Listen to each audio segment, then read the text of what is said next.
Hey everyone, and welcome to this explainer. I'm so excited to be your guide today because we're stepping into a completely new level of learning. We're unlocking the ultimate toolkit for understanding our super fast-changing world, social science. So grab your virtual adventure gear, and let's get right into it. Okay, let's dive into our lesson plan and check out the checkpoints on our Great Earth adventure today. First, welcome to social science. Second, mastering maps and symbols. Third, coordinates, latitudes and longitudes. Fourth, time zones and dates. And finally, number 5, the final boss, chapter review. All right, section 1. Welcome to social science, your toolkit for the 21st century. You know, humanity faces some pretty massive challenges right now. And if we're going to solve them, we first really need to understand human societies. To help us out, social science is organized into 5 epic themes. You can think of these as your adventure gear. Theme A is geography. That's how things like mountains and oceans literally shape our civilizations. Theme B is history, a rich tapestry of our past that helps us figure out exactly who we are today. Theme C is all about exploring our cultural heritage. Theme D looks at governance and democracy, or basically how we run our countries. And finally, Theme E dives into economics, how we manage our resources and everyday needs. When we mix all these different fields together, it gives us this absolutely incredible, rich perspective on the world. Before we get to our very first practical tool, there's this really profound thought I want to share with you. Quote, social science is also about the art of asking the right questions. Think about that for a second. You don't need to have all the answers right now. Nope.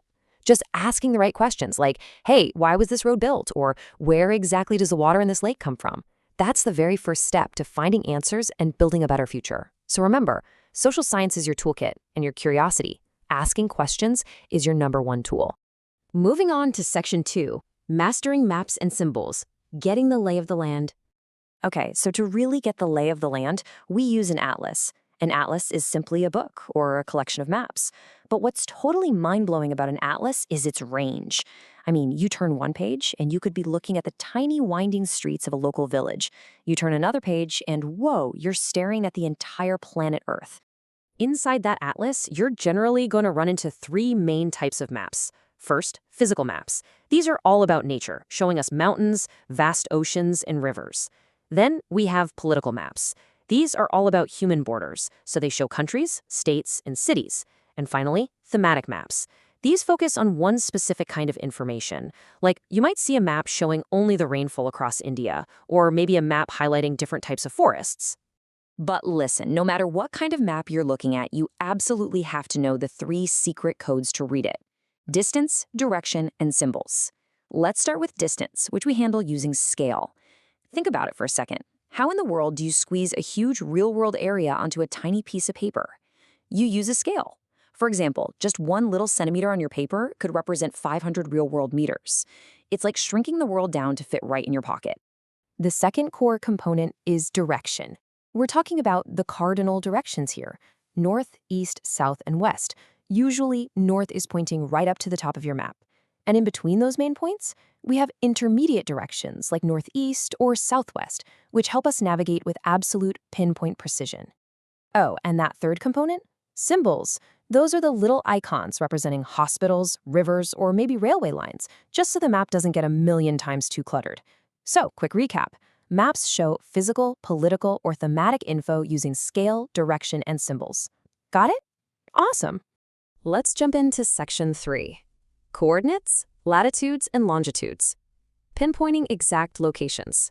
Now, what's really interesting about this is, well, we know how to read a flat map, right? But how do we find one exact specific spot on a massive spinning globe? Actually, we can explain the Earth using a simple game of chess. To record moves, chess players use letters along the bottom, from A to H, and numbers along the side, from 1 to 8. So if you move a piece, you just find where the letter and number intersect, like square D4. Finding a place on Earth works exactly the same way. But instead of a toha and 1 to 8, the Earth uses latitudes and longitudes. Picture this, a giant invisible grid wrapping all the way around our planet. Latitudes are the imaginary lines running horizontally from east to west, perfectly parallel to the equator.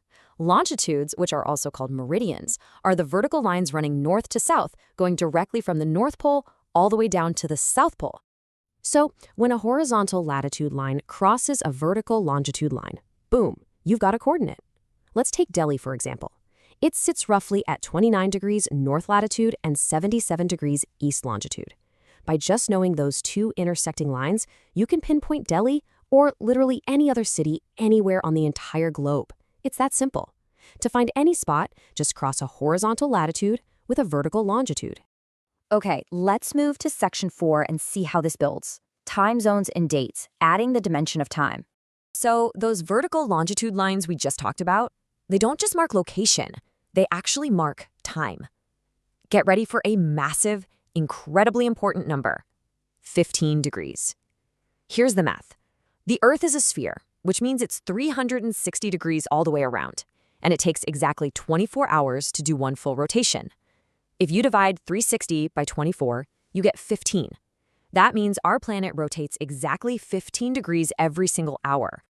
And this brilliantly illustrates how time zones work. Let's say it's 12 p.m., right at noon, at the Prime Meridian, which is 0 degrees longitude. If you travel eastward by 15 degrees, you instantly jump ahead 1 hour in local time to 1 p.m. Move another 15 degrees east, it's 2 p.m. Basically, moving eastward adds time, while moving westward subtracts time. You are literally stepping through time just by walking across the planet. How cool is that? But wait, what happens if you just keep going halfway across the world? Well, you hit the ultimate time travel boundary, the international date line. It's located exactly opposite the prime meridian at approximately 180 degrees longitude. But if you look closely, you'll notice the line actually zigs and zags a little bit. That is totally on purpose. It deviates to avoid dividing island nations, just so a single small country doesn't end up having 2 different days at the exact same time. That would be so confusing. Now, here is the absolutely mind-bending rule of the international date line. If you cross it while traveling eastward, you actually subtract a day, like Monday instantly becomes Sunday. But if you cross it traveling westward, you add a day, leaping right from Sunday straight into Monday. It is literally the only place on Earth where you can jump between yesterday and tomorrow in a single step. So let's quickly review. Move east to add an hour per 15 degrees, but cross that date line eastward and you subtract a whole day. All right, section 5, the final boss, chapter review. Let's test your knowledge. Okay, we have covered a lot of ground today. Let's do a rapid-fire chapter review to test out your new knowledge. Here's a crossword clue for you from Across One. What lets you squeeze a huge area right onto your small map? Think back to those 3 core map components we talked about earlier. I'll give you a second to think. And the answer is scale. That's exactly right. Because of scale, you can represent, say, 500 kilometers of huge mountains and rushing rivers with just a couple of tiny centimeters on your paper. Ready for a math challenge? This one comes straight from the activities in your textbook. If a map scale tells you that 2.5 centimeters equals 500 kilometers, how do you find the real-world distance between the estuary of the Narmada River and the estuary of the Ganga River?